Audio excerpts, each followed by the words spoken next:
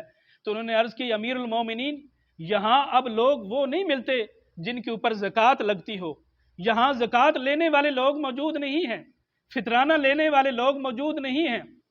صرف 3 سال کے اندر اسلامی نظام کی برکت سے عرب کے اندر کوئی زکوٰۃ لینے والا آدمی موجود نہیں تھا۔ یہ اسلامی نظام کی برکت ہے۔ اسلامی نظام کیا ہوتا ہے؟ فاروق اعظم رضی اللہ تعالیٰ عنہ کے اوپر کسی نے مقدمہ دائر کروایا ہے، عدالت کے اندر آئے ہیں، تو قاضی امیر المومنین کو دیکھ کر اپنی کرسی سے کھڑا ہو گیا۔ تو امیر المومنین نے کہا کہ آپ نے سب سے پہلی بے انصافی تو یہ کر دی کہ مجھے دیکھ کر آپ کھڑے ہو گئے ہیں، آپ اس منصب کے اہل نہیں لگتے۔ حضرت علی رضی اللہ تعالیٰ عنہ ایک مقدمے کی وجہ سے عدالت کے اندر آتے ہیں، قاضی آپ سے گواہ مانگتا ہے لیکن گواہ پیش نہیں کر سکتے۔ اپنے بیٹے کو پیش کیا، کہا بیٹے کی گواہی تو قبول نہیں ہے۔ اپنے غلام کو پیش کیا، قاضی نے کہا غلام کی گواہی قبول نہیں کی۔ تو آپ نے کہا جی کہ میرے پاس اس کے علاوہ کوئی گواہ نہیں ہے۔ تو قاضی نے فیصلہ یہودی کے حق میں دے دیا۔ تو یہودی اسلام کا یہ نظام انصاف دے کر اسی عدالت کے اندر کلمہ پڑھ کے مسلمان ہو گیا۔ اس کو کہتے ہیں اسلامی نظام۔ کہ سعید بن عامر ہیں، حمص کے گورنر ہیں، تو فاروق اعظم رضی اللہ تعالیٰ عنہ نے حمص کے لوگوں سے کہا کہ غریب لوگوں کی فہرست بنوائیں۔ جب فہرست بنائی گئی تو اس کے اندر ایک نام لکھا ہوا ہے سعید بن عامر۔ پوچھتے ہیں یہ سعید بن عامر کون ہے؟ تو لوگوں نے کہا یہ ہمارے گورنر ہیں۔ پوچھا یہ تمہارا گورنر غریب ہے؟ کہا امیر المومنین یہ تو اتنے غریب ہیں کہ کئی دن تک ان کے گھر چولہا نہیں جلتا۔ آپ نے 1000 اشرفیوں کی تھیلی تیار کروائی، کہا یہ سعید بن عامر کو دینا اور کہنا کہ اپنی بیوی بچوں کے اوپر استعمال کرے۔ جب وہ تھیلی ان کے گھر پہنچتی ہے تو وہ کہتے ہیں انا للہ و انا الیہ راجعون۔ اندر اہلیہ سن رہی ہے، کہتی ہے میرے سرتاج کیا امیر المومنین فوت ہو گئے ہیں؟ کہا نہیں، اس سے بھی بڑا حادثہ ہو گیا ہے۔ کہا کسی اسلامی لشکر کو شکست ہو گئی ہے؟ کہا نہیں، اس سے بھی بڑا حادثہ ہو گیا ہے۔ تو کہا میرے سرتاج اس سے بڑا حادثہ کیا ہو سکتا ہے؟ کہا دنیا میرے گھر کے اندر آئی ہے تاکہ میری آخرت کو برباد کر دے۔ کہا اس کا حل میرے پاس موجود ہے۔ وہ تھیلی لیتی ہیں، چھوٹی چھوٹی تھیلیاں بناتی ہیں، غریبوں اور یتیموں اور مسکینوں کے اندر تقسیم کر دیتی ہیں۔ کچھ عرصے کے بعد فاروق اعظم رضی اللہ تعالیٰ عنہ حمص کا دورہ کرتے ہیں اور گورنر سے پہلے عام لوگوں سے ملتے ہیں اور پوچھتے ہیں تمہارا گورنر کیسا ہے؟ وہی لوگ جو چند سال پہلے آپ کی تعریفیں کر رہے تھے آج وہ شکایتیں لگانا شروع ہو گئے ہیں کہ جناب یہ تو صبح بڑی دیر سے گھر سے نکلتے ہیں، رات کو کسی کی بات نہیں سنتے، محفل کے اندر بیٹھے بیٹھے بے ہوش ہو جاتے ہیں۔ فاروق اعظم رضی اللہ تعالیٰ عنہ نے سعید بن عامر کو بلایا، کہا بھائی صبح دیر سے گھر سے نکلتے ہو، کہا میرے گھر کے اندر کوئی ملازم نہیں ہے، کوئی خادم اور نوکر نہیں ہے، میں خود ہی ناشتہ تیار کرتا ہوں، بچوں کو کھلاتا ہوں اور اس کے بعد لوگوں کی خدمت کو نکل جاتا ہوں۔ فاروق اعظم نے اللہ کا شکر ادا کیا، رات کو کسی کی بات نہیں سنتے، کہا دن لوگوں کی خدمت کرتا ہوں، رات اللہ کے لیے وقف کی ہوئی ہے، مصلی رسول کے اوپر کھڑے ہو کے اللہ تعالیٰ کو خوش کرتا ہوں۔ فاروق اعظم رضی اللہ تعالیٰ عنہ نے اللہ کا شکر ادا کیا۔ انہوں نے کہا جی کہ کبھی کبھی گھر سے بالکل نکلتے ہی نہیں ہیں، لوگ انتظار کرتے رہتے ہیں۔ کہا امیر المومنین ایک ہی جوڑا ہے، جب یہ میلا ہو جاتا ہے اس کو دھو کے خشک کرتا ہوں، جب تک خشک نہیں ہوتا گھر میں بیٹھا رہتا ہوں، جب خشک ہو جاتا ہے تو پہن کے لوگوں کی خدمت کے لیے نکل جاتا ہوں۔ امیر المومنین نے اللہ کا شکر ادا کیا۔ آخری بات یہ تھی کہ لوگوں کے اندر بیٹھے ہوتے ہیں، بیٹھے بیٹھے بے ہوش ہو جاتے ہیں۔ پوچھا یہ کیا وجہ ہے؟ کہا میں مسلمان نہیں تھا، حضرت خبیب بن عدی کو مکے والوں نے گرفتار کر لیا کہ لوگوں آ جاؤ، یہ جنگ بدر کا آج بدلہ لینا ہے، فلاں میدان کے اندر خبیب بن عدی کو پھانسی دی جائے گی، اس کو سولی کے اوپر لٹکایا ہوا ہے، زندہ حالت کے اندر لوگ گوشت چھریوں سے کاٹ رہے ہیں۔ میں بھی اس مجمع کے اندر موجود تھا لیکن میں ابھی مسلمان نہیں تھا، میں بھی تماشا دیکھنے والوں کے اندر شامل تھا، لیکن آج جب وہ منظر میری آنکھوں کے سامنے آتا ہے تو میں بے ہوش ہو جاتا ہوں کہ قیامت کے دن اگر اللہ تعالیٰ نے مجھ سے پوچھ لیا